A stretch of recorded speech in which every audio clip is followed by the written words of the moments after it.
আমার বন্ধুগণ, আল্লাহ রাব্বুল আলামিন আগুনকে নির্দেশ দিয়ে দিলেন, ইয়া নারু কুনি বারদান ওয়া সালামান আলা ইব্রাহিম। আমি ওই মৃত্যুর কথাটা বলছিলাম।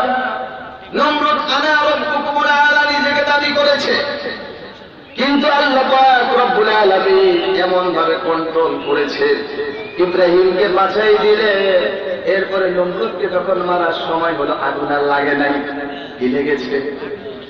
তাকে মারার জন্য আগুন লাগে নাই, মিসাইল লাগে নাই, ক্ষেপণাস্ত্র লাগে নাই, কোন রকম আণবিক বোমা লাগে নাই। কি লেগেছে? কিচ্ছু লাগে নাই। একটা পা ভাঙ্গা মশা রব্বুল আলামিনের কাছে ফরিয়াদ করলেন, মাবুদ গো, আমার তো কিচ্ছু করার শক্তি নাই, আল্লাহ আমি কিছুই করতে পারি না, কোন মানুষকেও আমি কামড় মারতে পারি না। বলে, মুশারে, দুনিয়ার মানুষের শিক্ষার জন্য যে মহারাজ দাবি করেছে, আমি রব্বুল আলামিনকে বাদ দিয়ে নিজের রব সেজেছে, আমি তার নাকি দিয়ে তোরে ঢুকার অনুমতি দিলাম, যাবো। ঢুকেছে, ঢুকার পরে এরপরে মজা একটু নাকি যদি আপনার মশা থাকবে, নমরুদের পুরে এই পর্যন্ত কারো নাকি মশা ঢুকছে তার কোনো প্রমাণ নাই। কথা কন, আপনার সর্দি লাগছে, কেন নাকো আসি কিন্তু আইয়ে না, ওই খের কদ্দুর সিঁড়ি আনি নাকের ভিতরে গুড়গুড়ি দেন, দেখে না আসি অজ্ঞান ফিঙ্গা বাড়ে। আচ্ছা, নিজের খড় একটু ঢুকে এলে তো কি অবস্থা হয়ে যায়।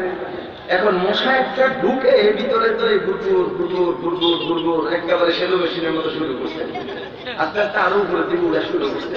এখন হেচ্ছু হেচ্ছু যত কিছু কারণ মশা কম, আর বাহারুল্লাহ হাজাইল, আর আমাদের ঢুকাইছে কিন্তু রব্বুল আলামিন।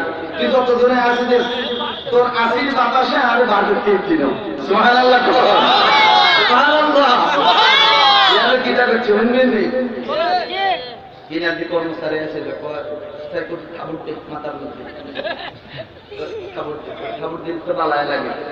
বস, এতদিন তো আমার খাবুর ছটকো না খাইছি, আমলের মধ্যে খাবড়াইতাম, খুব খাবো না, কিছু বেশি ভালো লাগতে আছে।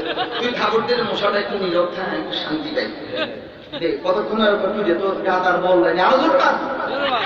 বস কেমনে মারে? কামান অঞ্চলে মারে। আরে এবার আর তোর খাবুরে আর কাম হইতো, তাহলে বস কিটা করো লাগবো?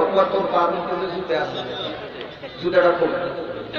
জুতা খুলছে, জুতা খুলে এবার জুতা দেখা দু আলোকটা বাড়ি না, অন জুতার বাড়ি মারছে, তখন জুতার বাড়ি দিলে একটু শান্তি লাগে। কই যে তোর জুতার বাড়ির মধ্যে অন শান্তি, কদ্দু ধরে তো অনা জুতার বাড়িতে শান্তি লাগে না। তখন কিটা করতাম, জুতার জোরে বাড়ি ওই মারতে মারতে তো ইয়া তো লুজ হয়েছে, এবার জোরে বাড়ি মারানোর লাগে খুলি উড়ে গেছে, উড়ে গেছে। হ্যাঁ কি করলাম মহারাজ, ইয়াদি করে ঠ্যাং ভাঙা মশাকে আমার কাম শেষ, গুড বাই টাকা বলেন আলহামদুলিল্লাহ। তাইলে নমরুদের মতো বেড়াও বাঁচতো, সাদ্দাদের মতো বেড়া হাঁচছে নি বাঁচতো।